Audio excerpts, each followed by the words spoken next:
Welcome back friends in सोपी English channel. सोपी English चॅनलमध्ये आजच्या या व्हिडिओमध्ये आपण सिंपल फ्युचर टेन्स शिकणार आहोत, म्हणजे साधा भविष्यकाळ शिकणार आहोत. साध्या भविष्यकाळाचे उपयोग समजून घेणार आहोत. कारण दैनिक जीवनामध्ये आपल्याला स्पोकन इंग्लिश बोलत असताना आपल्याला काळांचे उपयोग माहीत असणं गरजेचं आहे. जर आपण काळांचे योग्य उपयोग समजून घेतले तर आपल्याला स्पोकन इंग्लिश बोलण्यास सोपं जातं. म्हणजेच आपल्याकडून बोलत असताना कोणत्याही चुका होत नाही. कारण काही वेळेस काय होतं, की आपल्याला एखादी घटना स्पष्ट करायची असते, एखादी क्रिया सांगायची असते, परंतु नेमका कोणता काळ वापरावा हेच आपल्या लक्षात येत नाही. आणि म्हणूनच त्या अनुषंगाने आपण आजच्या ह्या व्हिडिओमध्ये सिंपल फ्युचर टेन्स आणि त्याचे युजेस बघणार आहोत. अर्थातच हे उपयोग शिकत असताना तुम्ही व्हिडिओ थोडा सुद्धा स्किप करू नका, कारण स्किप केल्यामुळे एखादा पॉइंट तुमच्या हातून मिस होऊ शकतो आणि मग नंतर तुमच्या मनामध्ये शंका निर्माण होऊ शकते, की मी जे काही बोलत आहे ते योग्य आहे किंवा नाही. आता जास्त वेळ वाया न घालवता आपण सरळ आपल्या साध्या भविष्यकाळाच्या उपयोगाकडे वळूया. सिंपल फ्युचर टेन्स, साधा भविष्यकाळ. आता या साध्या भविष्यकाळाचे 3 महत्त्वाचे उपयोग आहेत, ते आजच्या आज आपण समजून घेणार आहोत आणि ते उदाहरणासहित समजून घेणार आहोत. पहिला उपयोग काय आहे? भविष्यात घडणाऱ्या वास्तविक घटना. आता प्रत्येक शब्दाकडे अतिशय बारकाईने लक्ष द्या. कारण की आपण जे उपयोग लिहितो त्या उपयोगामध्ये प्रत्येक शब्द लाख मोलाचा टाकलेला असतो. अतिशय बारकाईने विचार करून तिथे फळ्यावर आपण लिहिलेलं असतं. आता बघा, मी काय सांगत आहे? भविष्यात घडणाऱ्या म्हणजे इथून पुढे 1 मिनिट सुद्धा हा भविष्यकाळ असणार आहे. भविष्यात घडणाऱ्या वास्तविक घटना, ज्या भविष्यात घटना घडणार आहे त्या वास्तविक असणार आहे, म्हणजे फ्युचर फॅक्ट्स असणार आहे. त्या भविष्यात घडणार आहे म्हणजे घडणारच आहे, त्या फॅक्ट्स असतील. आणि अशा क्रिया की ज्या घडणार आहे ज्याच्यावर आपले नियंत्रण नाही आहे, म्हणजे आपण त्यांना कंट्रोल करू शकत नाही. We cannot control them. त्यांना घडण्यापासून आपण नियंत्रित करू शकत नाही. We cannot control them to be happened. म्हणजेच काय, की त्या घडणार आहे म्हणजे घडणारच आहेत आणि त्यांच्यावर आपलं नियंत्रण नसणार आहे. परंतु ते भविष्यात घडणार आहे, ते वास्तविक होणार आहे. असं जर काही सांगायचं असेल, अशा ज्या घटना, अशा ज्या क्रिया आहेत, या क्रिया सांगण्यासाठी आपण साध्या भविष्यकाळाचा उपयोग करतो. म्हणजे भविष्यात वास्तविक घटना घडणारच आहेत. असं जर सांगायचं असेल तर आपल्याला साध्या भविष्यकाळाचा उपयोग करायचा असतो. आता भविष्यात घडणाऱ्या वास्तविक घटना म्हणजेच काय? I will B 50 in March. I will B 50 in March. म्हणजे मार्च महिन्यामध्ये मी 50 वर्षांचा पूर्ण होईल. आता इथे मार्च महिना जेव्हा येईल, तेव्हा मी 50 वर्षाचा होणार आहे. याचा काय अर्थ झाला, की त्याच्यावर माझं काही नियंत्रण नाही. त्याच्यावर माझं काही नियंत्रण नाही. आपण असंही म्हणू शकतो, they will declare our result in May. They will declare our result in May. ते आपला निकाल मे महिन्यात जाहीर करतील. म्हणजेच काय, की आपल्याला माहीत आहे, की 10वी किंवा 12वी ह्या ज्या परीक्षा असतात, ह्या परीक्षांचे जे निकाल आहेत, ते जनरली मे महिन्यामध्ये लागतात आणि मे महिन्यामध्ये ते लागणार आहेत, म्हणजे त्याच्यावर आपलं नियंत्रण नाहीये. आपण त्यांना कंट्रोल करू शकत नाही. We cannot stop them to declare the result. तर रिझल्ट डिक्लेअर करण्यापासून आपण त्यांना थांबवू शकत नाही. म्हणजे ही वास्तविक घटना आहे. ते डिक्लेअर करणार आहेत म्हणजे करणारच आहेत. म्हणजे आपण त्या परीक्षेमध्ये उत्तीर्ण असो किंवा नाही याच्याशी त्यांना काही घेणं-देणं नाही. ते डिक्लेअर करते. परीक्षा झाली आहे म्हणजे डिक्लेअरच करतील. म्हणजे अशा कोणत्याही घटना की ज्या भविष्यात घडणारच आहेत, वास्तविक आहे, फ्युचर फॅक्ट्स असणार आहेत आणि त्यांच्यावर आपलं नियंत्रण नाहीये. हा शब्द खूप महत्वाचा आहे. आपलं नियंत्रण नसेल. भविष्यात घडणाऱ्या क्रियांवर आपलं नियंत्रण नसेल, परंतु ते वास्तविक घडणार आहे. असं जर सांगायचं असेल तर आपण साध्या भविष्यकाळाचा उपयोग करतो. तर अपेक्षा करतो की पहिला हा उपयोग तुमच्या लक्षात आला असेल. आता दुसरा उपयोग. ज्या गोष्टी भविष्यात होतील अशी आपल्याला खात्री आहे, विश्वास आहे किंवा अपेक्षा आहे किंवा आपल्याला शक्यता वाटते. असे सांगण्यासाठी अशी क्रिया किंवा अशी घटना सांगण्यासाठी साध्या भविष्यकाळाचा उपयोग करतो. म्हणजे भविष्यात काही घटना घडणार आहेत, असं मला वाटतं. असं मला वाटतं किंवा अशी माझी अपेक्षा आहे किंवा ती शक्यता वाटते. अशी शक्यता वाटते. भविष्यात घडेल, घडेल असं वाटतंय. तर असं काही जर वाटत असेल किंवा असा विश्वास असेल, तर आपण अशी क्रिया सुद्धा साध्या भविष्यकाळात सांगतो. आता उदाहरण सांगायचं म्हटलं तर मला असं वाटतं, की ती 10वी परीक्षा उत्तीर्ण होईल. I think she will pass SSC examination. I think मला असं वाटतं. आय थिंक मला असं वाटतं.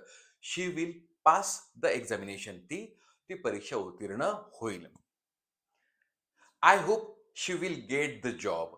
I hope she will get the job.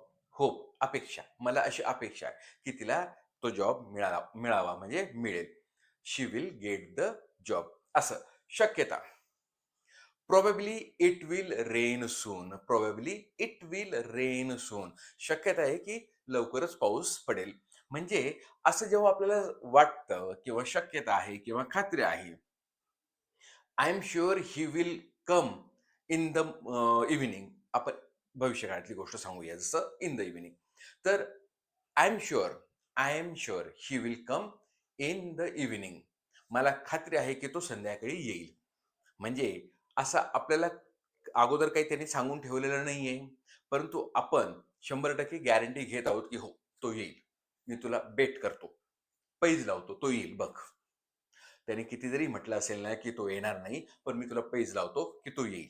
तर असं जेव्हा आपल्याला खात्री असते आणि असं जर सांगायचं असेल, की भविष्यात एखादी घटना घडेल, तर अशी क्रिया सांगण्यासाठी सुद्धा आपण साध्या भविष्यकाळाचा उपयोग करतो. तिसरा उपयोग काय आहे? हा खूप महत्वाचा आहे. इथे ज्यादातर स्पीकर्स म्हणजे जे आपण इंग्लिश बोलत असताना इथे गोंधळ करतात. बोलण्याच्या क्षणी ठरवलेल्या क्रिया सांगण्यासाठी. म्हणजे आता आपण बोलत आहोत आणि बोलत आहोत म्हटल्यानंतर वर्तमान आहे. आणि आपण बोलण्याच्या क्षणीच एखादी गोष्ट ठरवली, की मी करेल. तर ते सांगण्यासाठी सुद्धा, अशी क्रिया सांगण्यासाठी सुद्धा साधा भविष्यकाळाचा उपयोग करतात. म्हणजेच काय, की समजून घ्या मी जर असं म्हटलं, "oh, I have left the door open." I have left the door open. अरे, मी तर दरवाजा उघडाच ठेवून आलो. मी दरवाजा उघडाच ठेवला आहे. आता आपण आपल्या मराठीमध्ये ठेवून आलो वगैरे असं म्हणत असतो. आता खरा अर्थ काय होईल? I have left the door open. तर म्हणजेच काय, की मी दरवाजा उघडाच ठेवला आहे. तर म्हणजे सोडून आलो आहे. म्हणजेच मी दरवाजा उघडाच ठेवून आलो आहे. तर आता इथे काय होईल? आता आपण तर बोलत आहोत एकमेकांशी, की मी दरवाजा उघडाच ठेवून आलो आहे. थांब, मी दरवाजा बंद करून येतो. थांब, मी दरवाजा बंद करून येतो. ओके. तर काय म्हणता येईल? I will go. I will go and shut the door. I will गो. तर बोलण्याच्या क्षणी ठरवलं, की मी जातो आणि दरवाजा बंद करतो. मी जातो आणि दरवाजा बंद करतो. तर नीट बघा, जातो, तो, ते, तात, तोस. हा तर झाला साधा वर्तमान काळ आपल्या मराठीत. हो की नाही? म्हणजे मी तुम्हाला या अगोदर शिकवलं आहे, की जर आपल्या मराठी वाक्याच्या शेवटी तो, ते, तात, तोस असं जर काही येत असेल, तर तो साधा वर्तमान काळ असतो. तर मग तुम्ही असं म्हणणार का, "oh, I have left the door open. I go and shut the door." मी जातो आणि दरवाजा बंद करतो. तर नाही, हे चुकीचं ठरेल. का बरं? की दरवाजा ओपन ठेवला आहे, हे तर माझ्या आत्ता लक्षात आलं आणि मी आत्ताच ठरवतो आहे, की मी जातो आणि दरवाजा बंद करतो. तर आत्ता ठरवलं ना, आत्ता बोलण्याच्या क्षणी, तर अशा वेळेस साधा भविष्यकाळाचा उपयोग करायचा. म्हणजेच I will go and shut the door. I will go and shut the door. तर मी जातो आणि दरवाजा बंद करतो. तर बघा, जातो आणि दरवाजा बंद करतो. हे जरी आपल्याला साधा वर्तमान काळ वाटत असला, तरीही इथे आपल्याला साधा भविष्यकाळ वापरावा लागतो. तर अपेक्षा करतो तुमच्या लक्षात आलं असेल हे तिघही उपयोग. म्हणजेच भविष्यात वास्तविक घटना घडणार आहे की ज्याच्यावर आपला कंट्रोल नाही. There will be a fact in the future on which we don't have any control. तर भविष्यात अशी एखादी घटना आहे, फॅक्ट आहे, की ज्याच्यावर आपलं नियंत्रण नाहीये, पण ते घडणार आहे. असं सांगण्यासाठी साधा भविष्यकाळाचा उपयोग करतात. भविष्यात अशा घटना घडतील, अशी आपल्याला खात्री वाटते, अशी आपल्याला अपेक्षा वाटते, अशी शक्यता आहे. हो की नाही? असा विश्वास आहे. असं जर सांगायचं असेल, तर आपण साध्या भविष्यकाळाचा उपयोग करतो. I am sure he will not pass. I am sure. I am sure. मला खात्री आहे. He will not pass the examination. तर मला खात्री आहे की तो परीक्षा पास होणार नाही. म्हणजे अजून रिझल्ट लागलेला नाहीये, तरी पण मी इथे खात्री आत्ताच सांगतोय की तो पास होणार नाही. तर बघा, असं काही सांगायचं असेल तर आपण काय करतो? साध्या भविष्यकाळाचा उपयोग करतो. I am sure we will learn spoken English soon. I am sure. I am sure. मला खात्री आहे. We will learn spoken English soon. तर आपण लवकरच स्पोकन इंग्लिश शिकूया. Actually we are learning spoken English now. तर आपण आत्ता स्पोकन इंग्लिश शिकत आहोत. हां, तर आपण लर्नच्या ऐवजी स्पीक म्हणू शकतो. I am sure I will speak spoken English soon. I will speak spoken English soon. तर मला खात्री आहे की मी लवकरच इंग्लिश बोलेल. म्हणजेच काय की मी प्रॅक्टिस करत आहे आणि प्रॅक्टिस करत आहे म्हटल्यानंतर साहजिकच खात्री होणं स्वाभाविक आहे आणि खात्री आहे की I will speak spoken English soon. किंवा मग I am sure I will be an actor in future. तर मला खात्री आहे की मी भविष्यात एक अभिनेता बनेल. तर असं काही जर सांगायचं असेल तर तुम्ही साध्या भविष्यकाळाचा उपयोग करू शकतात. आणि बोलण्याच्या क्षणी ठरवलेल्या क्रिया सांगण्यासाठी बोलण्याच्या क्षणी हा शब्द खूप महत्वाचा आहे. बोलण्याचा क्षण म्हणजे वर्तमान. आणि तेव्हा आपण जर एखादी क्रिया करायचं ठरवलं, तर ते सांगण्यासाठी आपण साध्या भविष्यकाळाचा उपयोग करतो. मी जर असं म्हटलं, की I will meet Sanjay this evening. मी आज संध्याकाळी संजयला भेटेल. तर याचा अर्थ जेव्हा मी असं म्हणतो, तर याचा अर्थ असा असणार आहे, की मी आत्ता ठरवलं. याच्या अगोदर ठरवलं नाही. याच्या अगोदर ठरवलं नाही. मी संजयला संध्याकाळी भेटेल. याचा अर्थ असा होईल, की मी आत्ता बोलण्याच्या क्षणी ठरवलं आहे. असा त्याचा अर्थ होतो. लक्षात आलं? Do you know Manisha is in the hospital? तुला माहिती आहे का मनीषा हॉस्पिटलमध्ये आहे? Oh really? Okay then I will go and meet her. Okay then I will go and meet her. तर आता तुला माहिती आहे का मनीषा हॉस्पिटलमध्ये आहे? हो का? असं असेल तर ठीक आहे. मी जातो आणि तिला भेटतो. म्हणजेच काय, की बघा मला या अगोदर माहीत नव्हतं, की मनीषा हॉस्पिटलमध्ये आहे. आणि आता हॉस्पिटलमध्ये तर आपल्याकडे प्रथा आहे, की आपण एखादी व्यक्ती जर ॲडमिट वगैरे असेल, तर आपण काय करतो, त्यांना जातो, त्यांच्याकडे जातो, भेटतो त्यांना. थोडासा काय देत असतो, एक मेंटल सपोर्ट देत असतो, आहे की नाही? मनोवैज्ञानिक आधार देत असतो, की हो काही होणार नाही, काही काळजी करू नको, तू अगदी ठणठणीत होऊन जाशील वगैरे, वगैरे, वगैरे असं आपण करतो. तर ही आपल्याकडे प्रथा आहे. आपल्या एक इंडियन देश जगभरात असं आपण करतोच.